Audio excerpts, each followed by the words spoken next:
Chakratirtha road स्थित संस्कृति भवन ठारे पुरी जिला सीनियर सिटीजन फोरम सप्तम वार्षिक सम्मेलन अनुष्ठित होईछि। फोरम जिला सभापति प्रोफेसर कार्तिक कुमार दास अध्यक्षतार अनुष्ठित एक कार्यक्रम में मुख्य अतिथि भाव पूर्वतन विधायक जयंत कुमार षडंगी योगदान कर सम्मानित अतिथि भाव अतिरिक्त एसपी सौम्य रंजन मल्लिक, सूचना लोकसंपर्क विभाग उपनिर्देशक संतोष कुमार सेठी, सीनियर सिटीजन फोरम राज्य संपादक जुगल किशोर साहू, सनसाइन हस्पिटाल मूत्ररोग विशेषज्ञ डाक्तर आदित्य महापात्र, पश्चिम ओडिशा वरिष्ठ नागरिक मंच सभापति टहली साहू प्रमुख मंचासीन थे। सम्मानित सम्मेलन में वरिष्ठ नागरिक मानक विभिन्न समस्या संपर्क में आलोचना करा जायथिला। वरिष्ठ नागरिक मानक यात्रा पई जे रेलवे रिहाती मिलुथिला ताहा कोरोना समय ठारू बंद रहिछि, याको पुनः प्रचलन पई दाबी होईछि। सरकार बाहर जिलार वरिष्ठ नागरिकंक पई योजना करी परिवहन खाद्य पानीय देई पुरी श्रीमंदिर रे सुरक्षित सुविधा जगन्नाथ दर्शन कराउथिबा बेले जिलार वरिष्ठ नागरिक माने ए सुविधार वंचित। जिलार वरिष्ठ नागरिक मानक सुरक्षा और सुविधा श्री जगन्नाथ दर्शन पई शीघ्र व्यवस्था करबा पई सम्मेलन में दाबी करा जायथिला।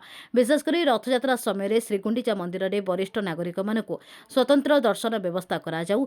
जिला चिकित्सालय में हृदरोग चिकित्सा व्यवस्था थिले मध्य वरिष्ठ नागरिक मानकर बार्धक्य जनित रोगर कौनसी प्रकार सुविधा नहीं। एथिप्रति जिला प्रशासन ध्यान देवा उचित बोली दाबी उठिथिला। सरकारक समस्त योजना रे वरिष्ठ नागरिकों को अंतर्भुक्त कराजिबा पई गुरुत्व प्रदान करा जायथिला। एही अवसर में फोरम स्वतंत्र पुस्तिका अस्तरक अतिथि मानक द्वारा लोकार्पित होइथिला।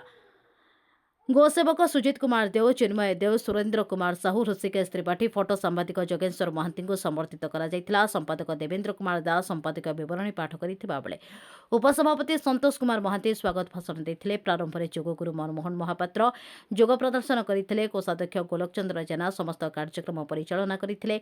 मनोरमा पाठी, बटकृष्ण स्वाई, अशोक कुमार महांती, बनमाली पृष्टि, पीताम्बर महापात्र, अशोक कुमार पट्टनायक, पतित पावन सामंतराय, मनोज दीक्षित, प्रफुल्ल कुमार राउत, संजय दास, शंकर बारिक प्रमुख सहयोग करथिले। शेषरे उपसभापति गुंडुचा बराळ धन्यवाद अर्पण करथिले। आमर पूरी जिलार समस्त अनुष्ठान प्राय 15टी अनुष्ठान आमको ये सहयोग कर समस्त मिसिक आम जो कर आज सप्तम वार्षिक आम पालन कर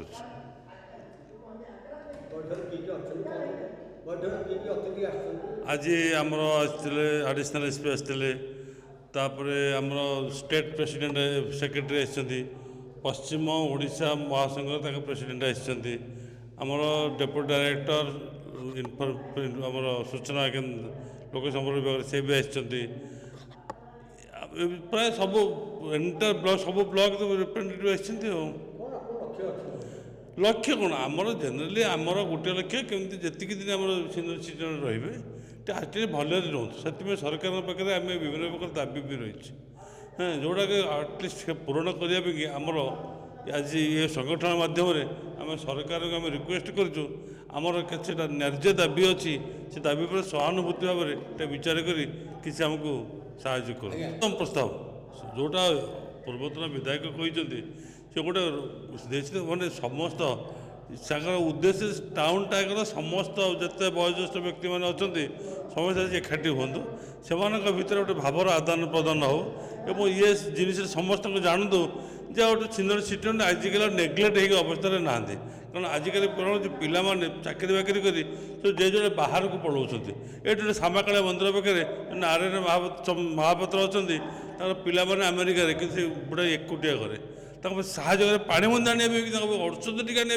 लोक ना कि आम ये गर्व करम पिला अमेरिका इंग्लैंड जर्मनी विभिन्न जगह अच्छा किंतु बापा माँ आज नेग्लेक्ट अच्छे आम पाठटा पढ़िया मैं केवल नेग्लेक्ट निजक निजे हाँपापी से पाठ पढ़ले जेजा बाटे जी गले बापा माँ किए पचारुच आज हूँ सीनियर सिटीजन जिला स्तरीय प्रोग्राम हो सब सीनियर सिटीजन जो मैंने से आसछन्ती एडिशनल एसपी आसते एवं डीपीआर आसते एवं जयंत षडंगी महोदय आसते एवं समस्ते कौन कि आजिकल जहाँ है जिला स्तरीय सीनियर सिटीजन मानकर सब एकाठी हाँपाई घर अपेक्षा से गोटे फोरम खोजुले एवं यही फोरम प्लाटफर्मटा आमर बाघाकड़ा मठे हो सबू ब्लॉक रु एटी मैंने एकत्रित होती जहाँफल समस्त भी बहुत भल लगुच भी समस्त भी आनंद प्रकाश करुँच जहाँ गोटे भल प्लाटफर्म आम पाइलु